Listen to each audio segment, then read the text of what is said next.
Әмма liderlar çayğı berip işni çapsan püttürüşke aldırashdi. Şundaqla qorallarni toplap tapşırışqa hazırlanishni buyurdi.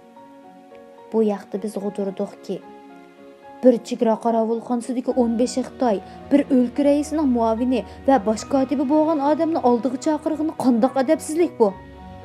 Muhammad Emin Bug'ra bu gaplardan bir oz xijillik his qilib, ikkilinib qoldi. Ammo Isoning choyga berish irodasi qat'iy edi. Topning beshi bo'lgan ikkinglar birdek topni tashlab ketsanglar qandoq bo'ladi? Xitoy deganni bilmasak-kan bir. Deyishib g'ulg'uli qilishib ketganimizdan keyin Bug'ra apandi, "Men qolay", dedi.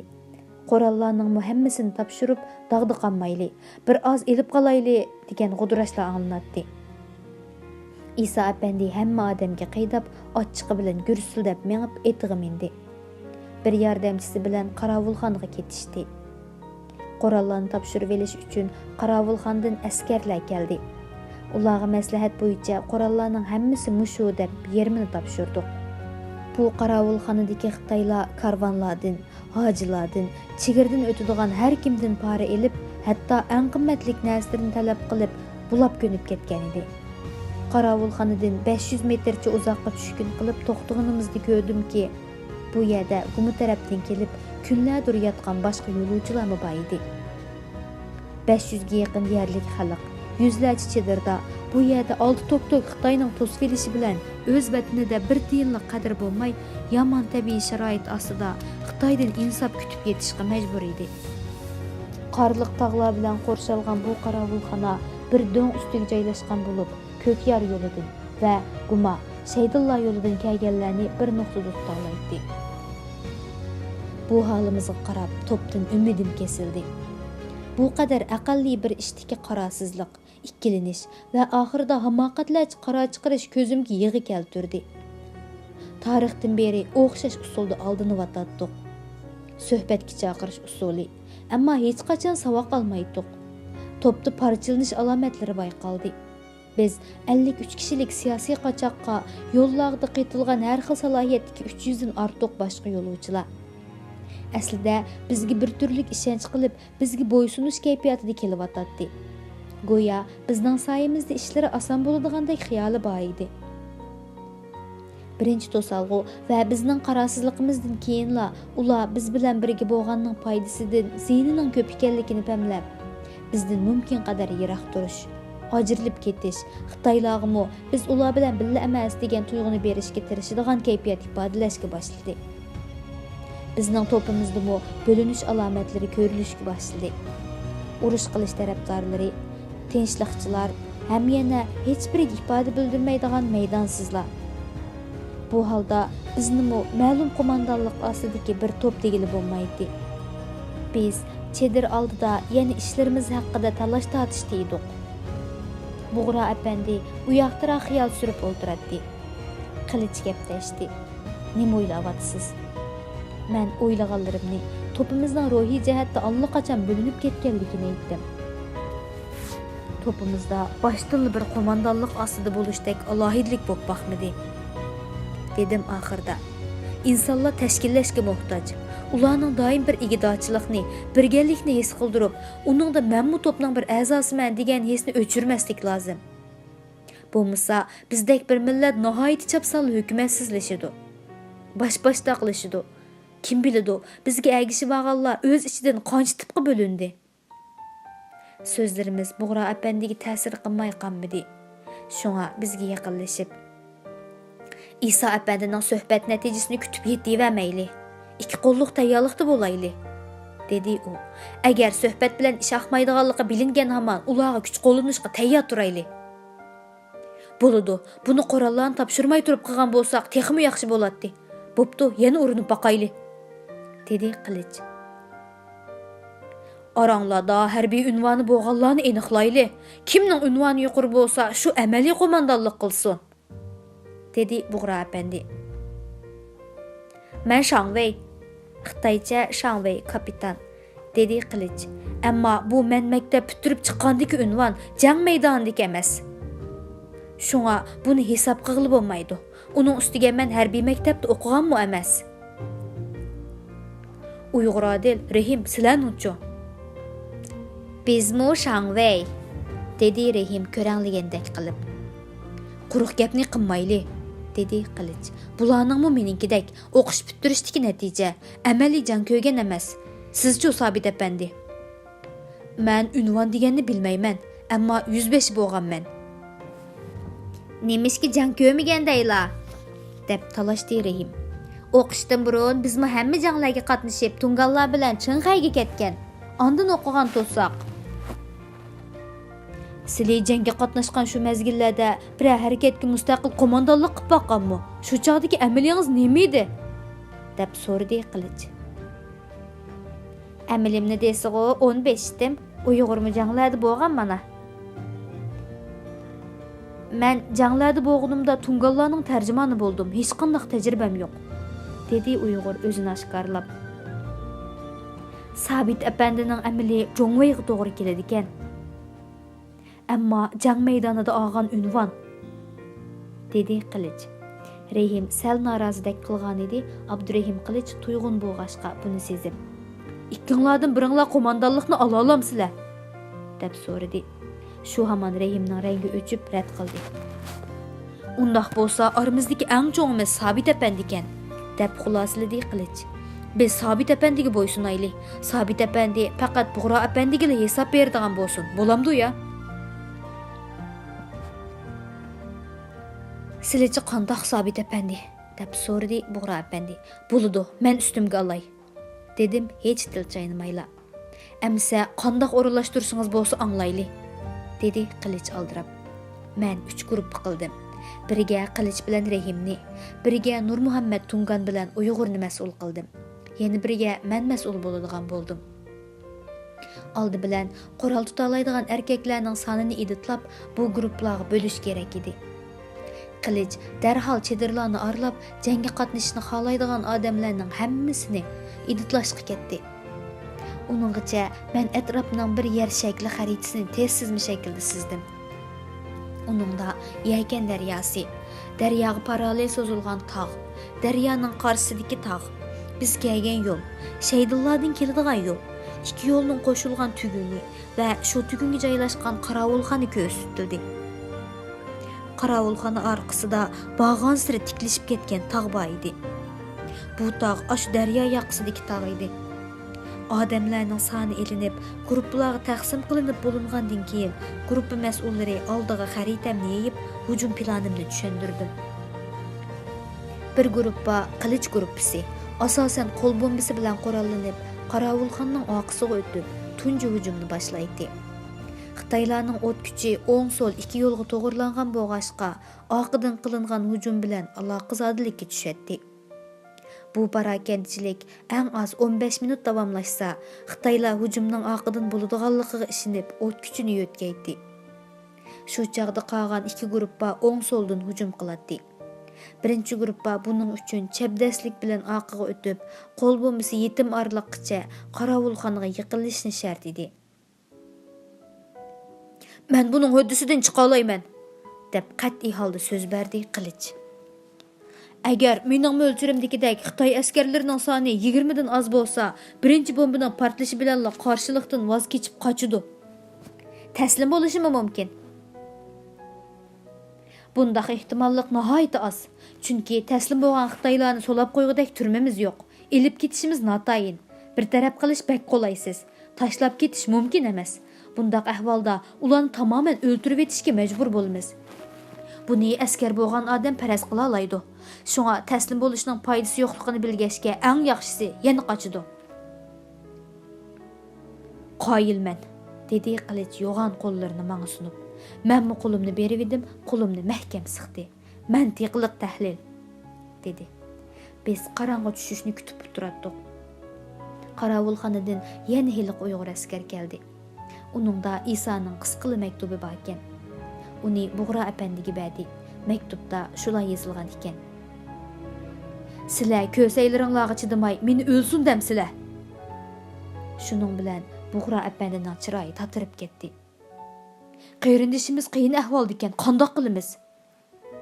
Planimizni ijro qiladigan vaziyat mana shu-ku. Tinchlik bilan tutmaydiganligi aniq bo'pti", dedim men.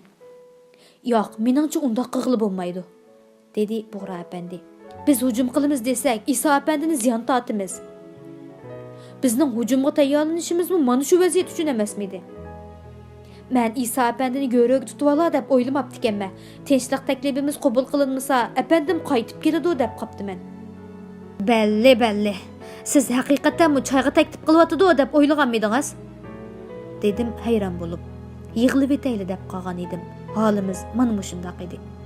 Uyg'ur askar Muhammad Emin Bug'ra apandiga qurollarning qog'inini topshirishga buyruq qiling, hammani bir yerga to'plasin, dedi.